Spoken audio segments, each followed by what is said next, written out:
Anak-anak, peristiwa-peristiwa heroik banyak terjadi di daerah-daerah setelah proklamasi kemerdekaan Indonesia. Para pejuang dengan gagah berani dan pantang menyerah berusaha mengusir Jepang dari Indonesia. Anak-anak, apa saja ya peristiwa-peristiwa heroik yang terjadi di daerah-daerah pasca peristiwa proklamasi kemerdekaan Indonesia? Yuk kita pelajari bersama-sama.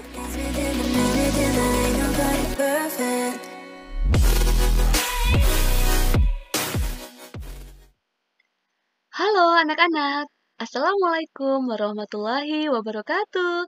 Selamat pagi dan salam sejahtera untuk kita semua. Bertemu lagi belajar bersama Bu Eka. Di video kali ini kita akan belajar kelas 5, tema 7, subtema 2, pembelajaran keempat. Namun sebelumnya, jangan lupa untuk tekan tombol like dan juga subscribe channel pembelajaran ini agar kamu tidak ketinggalan oleh video-video pembelajaran berikutnya. Anak-anak, semangat dan sukacita menyambut proklamasi kemerdekaan sangat terasa di seluruh penjuru Indonesia. Semangat tersebut diikuti oleh keinginan yang kuat untuk mengusir Jepang dari Indonesia.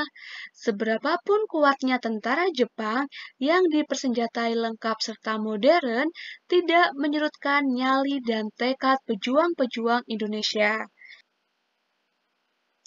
Nah, sekarang coba ayo rasakan semangat gagah berani dan pantang mundur dari para pejuang Indonesia tersebut dengan menyanyikan lagu Maju Tak Gentar berikut ini.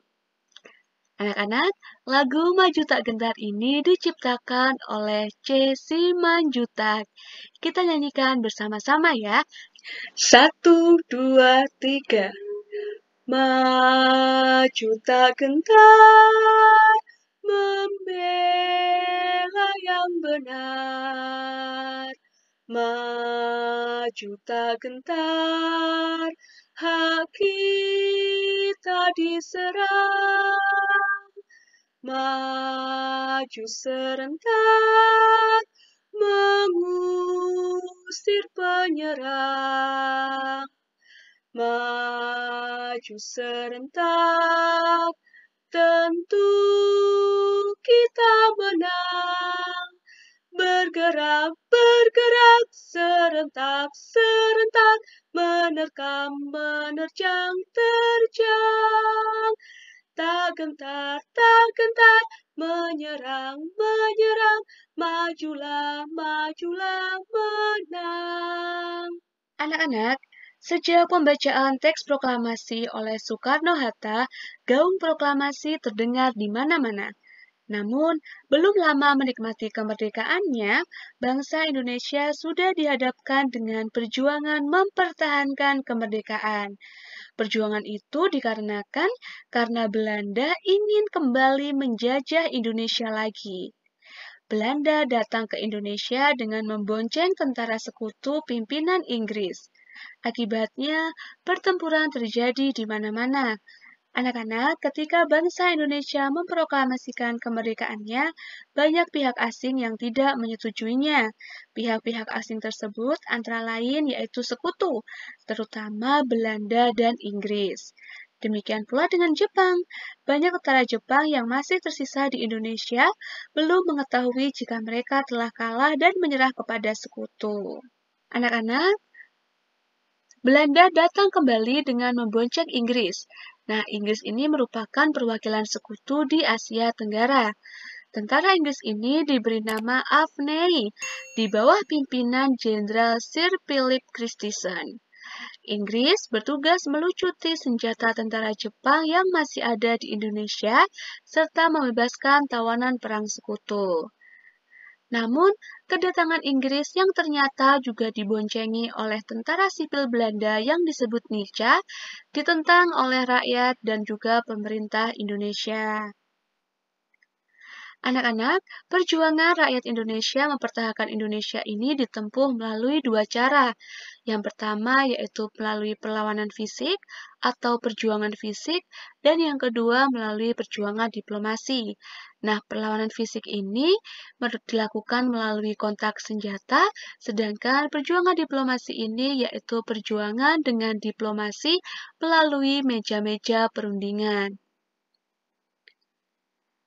Nah, anak-anak, ada berbagai macam perlawanan fisik di berbagai daerah. Yang pertama adalah ini. Nah, ini merupakan pertempuran 10 November. Nah, setiap tanggal 10 November diperingati sebagai Hari Pahlawan. Nah, peristiwa ini berawal dari tewasnya Jenderal Malabi, pimpinan sekutu. Adapun tokoh yang terlibat adalah Bung Tomo. Nah, Bung Tomo ini adalah tokoh yang membakar semangat arek-arek Surabaya dalam bertempur.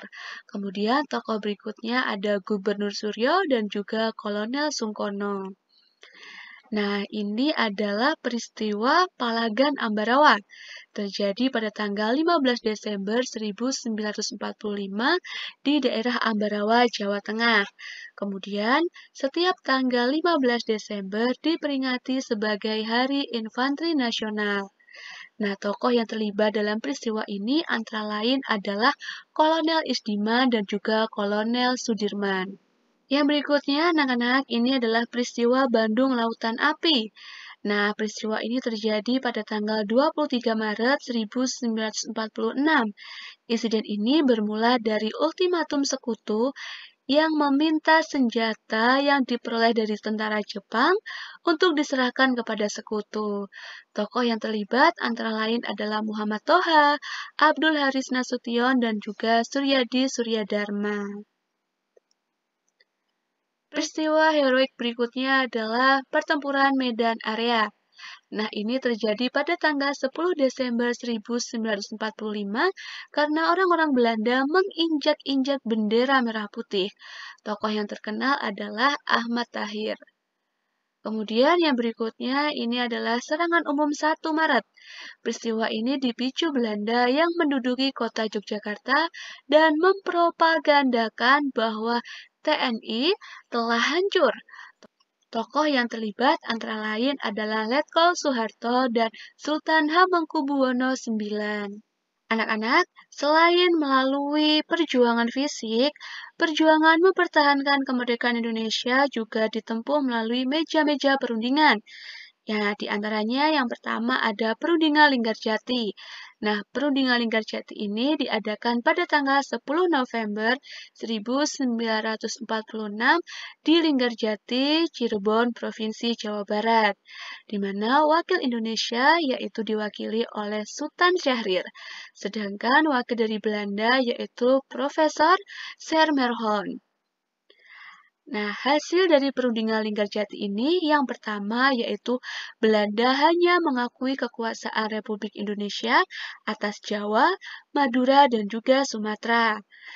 Kemudian yang kedua, negara Indonesia Serikat terdiri dari negara Republik Indonesia, negara Indonesia Timur, dan negara Kalimantan.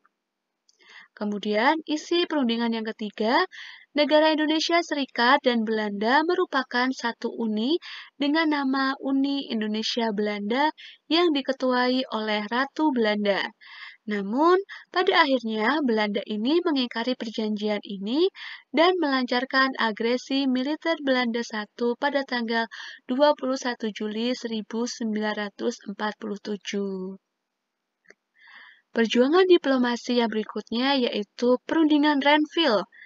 Nah, Perundingan Renville ini diadakan pada tanggal 17 Januari 1948 di atas kapal USS Renville milik Amerika Serikat.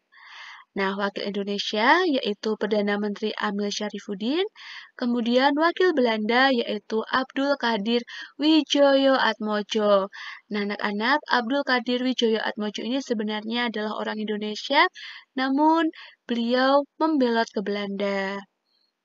Nah, perjanjian ini juga ditengahi oleh Komisi Tiga Negara atau yang disingkat dengan KTN. Ini adalah suatu badan yang dibentuk oleh PBB. Nah, KTN ini terdiri atas 3 negara yaitu Amerika Serikat, Australia, dan juga Belgia. Nah, apa saja hasil perundingan Renville?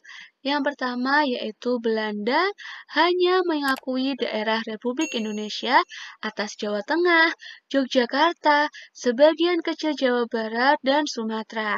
Nah, anak-anak, hasil dari perjanjian Renville ini sangat merugikan Indonesia karena wilayah negara Indonesia semakin sempit dan semakin kecil.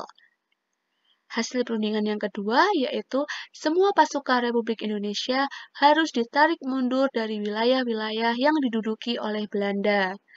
Yang ketiga, Belanda tetap berdaulat di seluruh wilayah Indonesia sampai diserahkan kepada Republik Indonesia Serikat atau RIS yang akan dibentuk.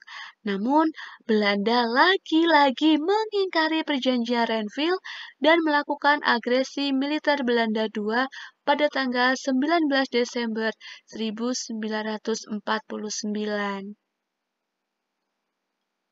Yang berikutnya adalah perundingan Rumroyen. Nah, diadakan pada tanggal 17 April 1949 di Jakarta. Karena perundingan Renville sudah dilanggar oleh Belanda, maka diadakanlah perundingan Rumroyen. Nah, wakil Indonesia yaitu Muhammad Rum dan wakil Belanda yaitu Van Royen. Hasil dari perjanjian Rumroyen ini yang pertama yaitu pemerintahan Indonesia dikembalikan ke Yogyakarta. Kemudian yang kedua, menghentikan gerakan militer dan mengembalikan tawanan. Yang ketiga, Republik Indonesia sebagai bagian dari negara Indonesia Serikat. Yang keempat, akan segera dilaksanakan konferensi meja bundar. Nah, anak-anak, sekarang coba kalian buka tugas yang pertama, yaitu pada buku paket halaman 133. Ada 5 soal. Nah, anak-anak kerjakan ya di buku tulis kalian masing-masing.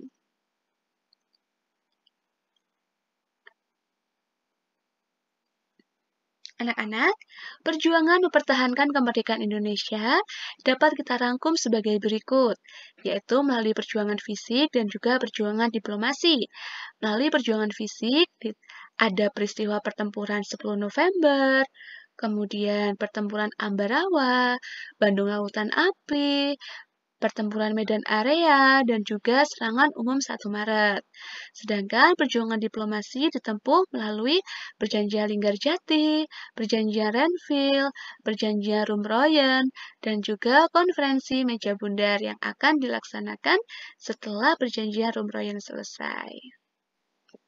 Anak-anak, pada masa perjuangan mempertahankan kemerdekaan Indonesia, sebenarnya kita kalah dalam bidang persenjataan, di mana para penjajah sudah memiliki meriam, pistol, senapan, dan juga tank-tank baja, sedangkan kita di Indonesia masih bersifat tradisional senjatanya, seperti bambu runcing, keris, dan juga tombak.